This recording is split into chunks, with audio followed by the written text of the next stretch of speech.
Hi folks, Rob Goller here. Thanks for joining me for our weekly chat about local history. Again, appreciate the support of this project.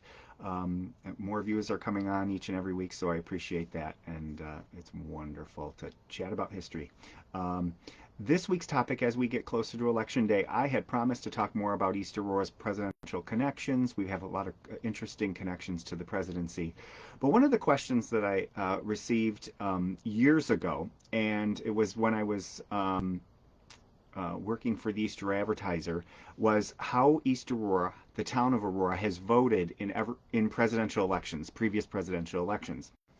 There's always this uh, belief that East Aurora is a Republican town. The town of Aurora is a Republican town, and that we've always voted for a Republican. And so I wanted to, for an article I wrote for the Advertiser years ago, and then in 2016 I updated it. And then since then I've been updating it every time we have a presidential election. And my goal was to go through and find the results of every single presidential election as far back as I could go. And um, it took a lot of time, but I'm a nerd when it comes to this sort of thing. So I went through, what I did do is go through each and every newspaper. It didn't really take too long because you know where the information is going to be. You know, the week after the presidential election, the results will be in the paper by town. And so it wasn't hard to find. It just was tedious to go back. But as a result, I made this chart of the results of our of presidential elections here in the town of Aurora, and dating back to 1876, because the East Aurora Advertiser began in 1872, so that was a source, a major source of what I used. I also did, where available, election records. The Board of Elections has some records available. They weren't around in the 1800s, but there are other sources of information to get that information. So one of the things that some folks had talked to me about is how often we voted for a certain political party or not. And so the question is, how many times did Aurora vote for a Democrat for president, having been a Republican town? And the answer is three or two. And I would argue two, and I'll explain why. But out of all the presidential elections dating back to the 1876, we've voted for the Democrat only twice, and possibly three times if you count the third time, which I'll explain. Um, Back up a bit. Before that, we don't really have a lot of records.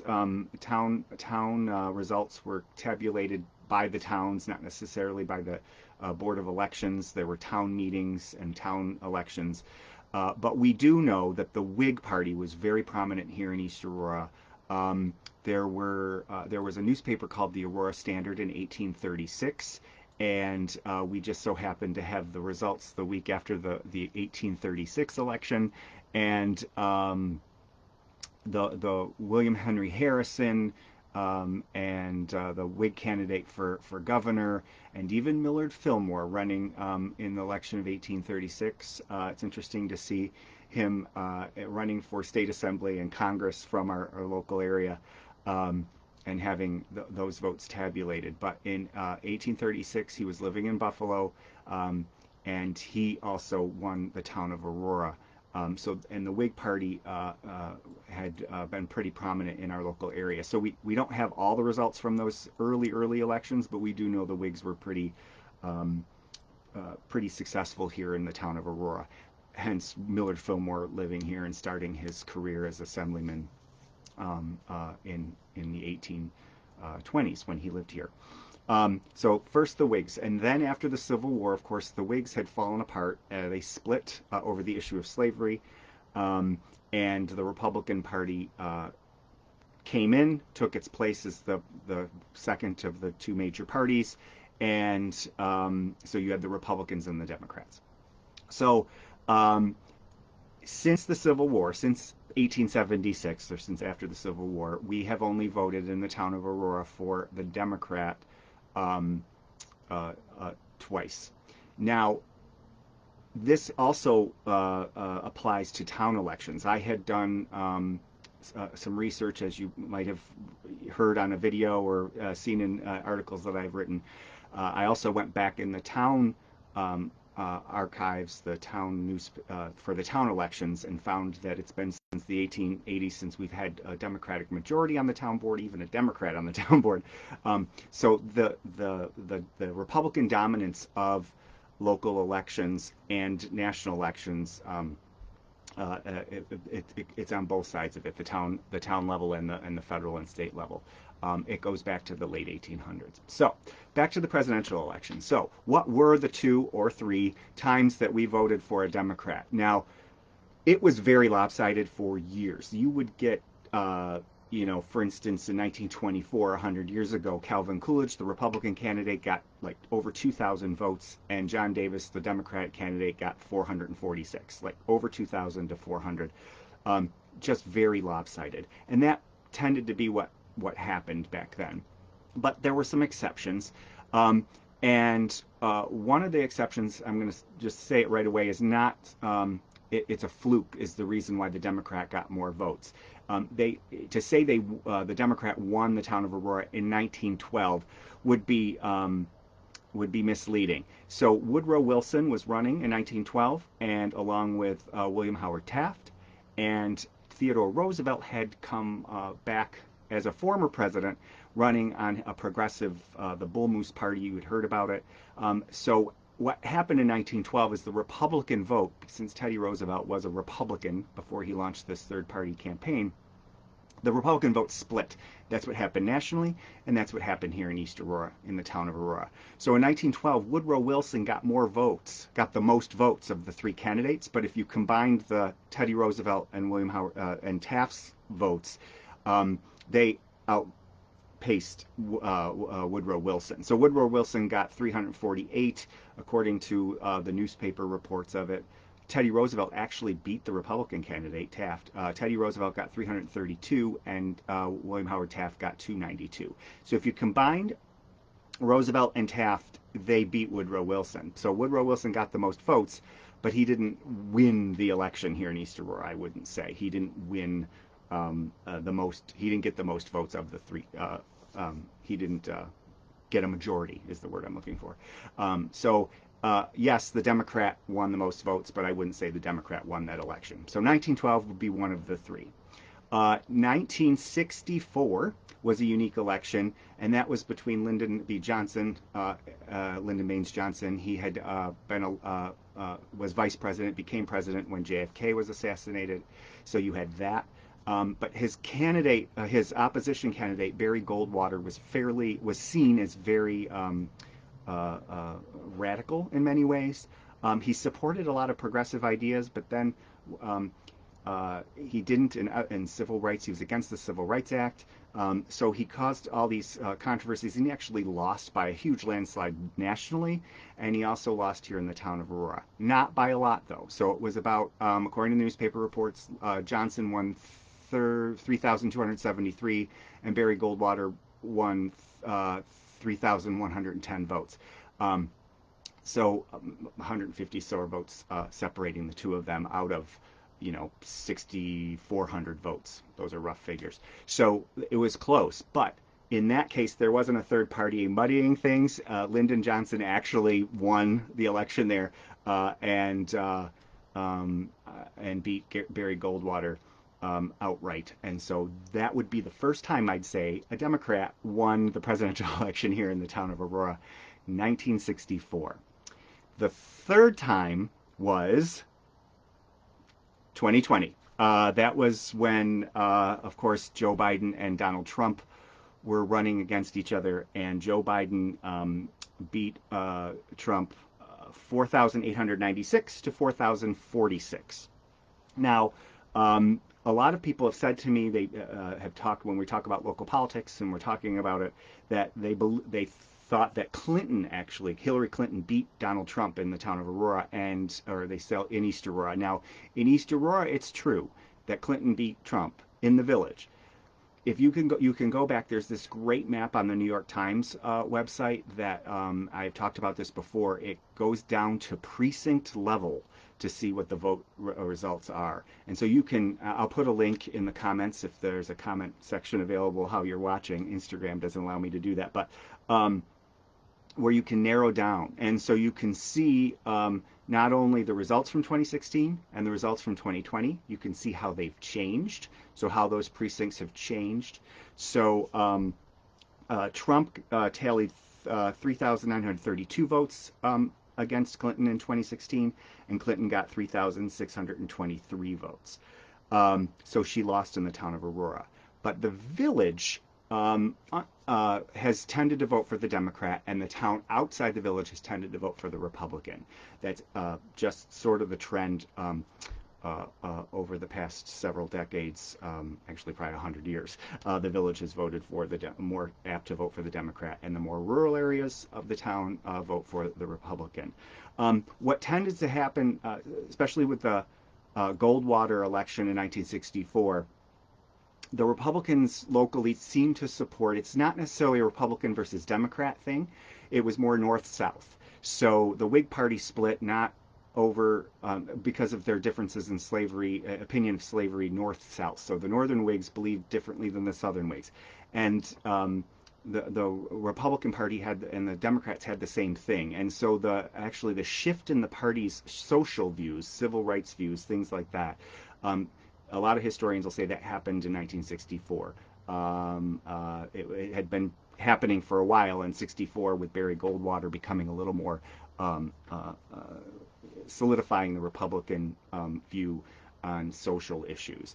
And then, of course, Reagan comes along after that. So I think the trend locally has been that even though the party stances have changed on many issues, fiscally it's been similar going through the years, and so the local Republicans have supported that going back a very long time, back into the 1800s. So that's probably the quirk that happened in 1964, is local Republicans didn't vote for Barry Goldwater. They may have voted for Johnson. What happened in 2016, you can see the difference. First of all, there were more third-party votes in 2016, and in 2020, more people voted for either Trump or Biden. And also, if you just look at the numbers, so you have nearly 9,000 votes in 2020, and not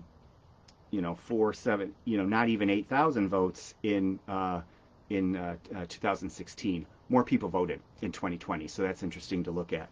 And from 2016 to 2020, you can look at the map on the New York Times. More people swung from Republican to Democrat. Now that doesn't mean Republicans were voting for Democrats. It could have been that a lot of the independents who did vote for Donald Trump voted for Biden in 2020. And one of the interesting things, I'm not affiliated with a political party. I find it interesting to look that up occasionally and see that there are other folks like me. If you look at the Board of Elections website, Erie County, there are more people who are other, non-affiliated or very small third parties than Republicans.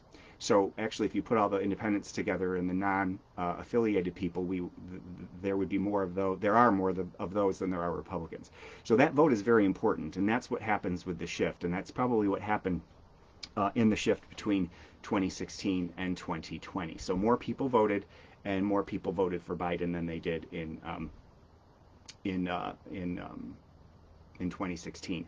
And if you look at that map, you'll see that whole trend of more people in the town, or the town outside the village, voting for the Republican candidate and the village voting for the Democratic candidate. There are blue shaded areas in the town outside the village for probably the very first time in a very long time on that map in 2020. So that's what happened. So that's what led to, we made history in the town of Aurora, whether you like it or not, if your candidate won or not, in 2020, because it was the second time that the Democrat won outright in our town, in the town of Aurora. And again, the village tends to vote Democrat, the town tends to vote Republican, but it tended to be like 30-70 or 60-40. So there are still, you can't just have a wide brush. There are people in the village who vote for the Republican, and there are people in the town that vote for the Democrat. So you can't make broad brush statements about the results of an election.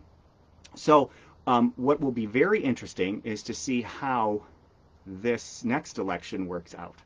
Um, the 2024 election, and I'm going to be looking at the local numbers closely when they come in.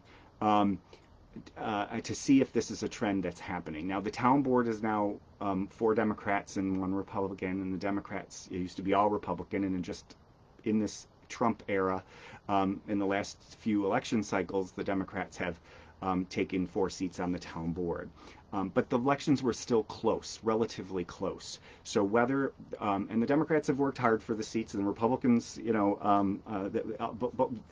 political parties work hard, but in the election cycles, but the Democrats have worked hard to get those seats.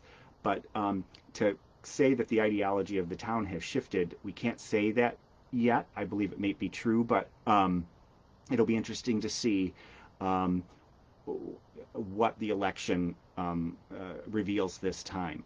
Because whether you vote for him or not, Donald Trump is not a normal Republican candidate. So it'll be interesting to see in the long term whether it's the Donald Trump effect and what's happening locally in these local towns. So if you want to see, if I'm using the town of Aurora as an example, but if you want to see how other towns have voted, the Board of Elections has results on their website going back several election cycles. You can look them up and compare. It's really interesting, and they go down to precinct level. That's how the New York Times gets the data for their map that they do. Um, and it's really interesting to look at those trends. So if you want to do that for a different town, and also if you really want to go deep and go way back, you can look in newspapers and do that research yourself to see the trends over time. And to see whether or not the 2020 election here in the town of Aurora voting for a Democrat is a one-off, or if it's the start of a demographic change in our community. So it'll be interesting to see those numbers. Again, Trump is a unique candidate. I don't think even Trump supporters would disagree with me on that. So it'll be interesting to see. And I can't predict, using the 2016-2020 election, yeah, more people are voted for Biden, the Democrat, than they did for Hillary Clinton here. But to predict the 2024 election based off of that is just really not possible. The election polls are driving me crazy right now because we all want to look at them. We're trying to predict what's going to happen in 2 weeks, but polls have been notoriously wrong. One of the red wave that was supposed to happen 2 years ago with the congressional elections did not happen. A perfect example, you just have to Google the Kansas abortion referendum. The day of the election, newspapers reporting that the polls said that it was going to be razor thin, and it was a relative blowout in favor of abortion rights. So you can't tell. And so the polls just drive me kind of crazy because they always tighten before the election, and then some years that the polls are, really, really wrong, and people just move on and,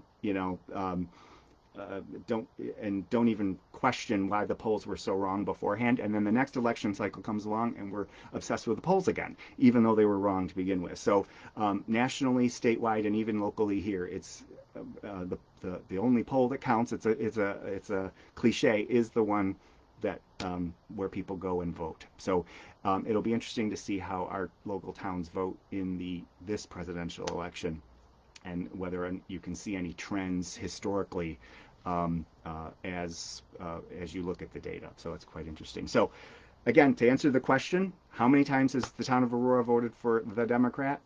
3 times the Democrat has had the most votes. Twice is when the Democrat could be said to have won the election in the town of Aurora since 1876. And the most recent one was just this past one in 2020. A little bit of East Aurora trivia. If you're out talking to people about presidential trivia, you can use that little tidbit of information about your hometown. Lastly, please vote. Early voting will start soon, and there's no excuse for not voting. So please vote whoever your candidate is. Thanks for this. As always, thanks for bringing me topic ideas. If you have any ideas, pop them in the comments or send them to me privately. A lot of you do that. Through a message. Again, I'm Rob Goller, the Town and Village Historian, but these videos and a lot of my research are not officially connected with my duties as Town and Village Historian. Thank you for joining me, and we'll see you next time. And as always, thank you for keeping history alive. We'll see you soon.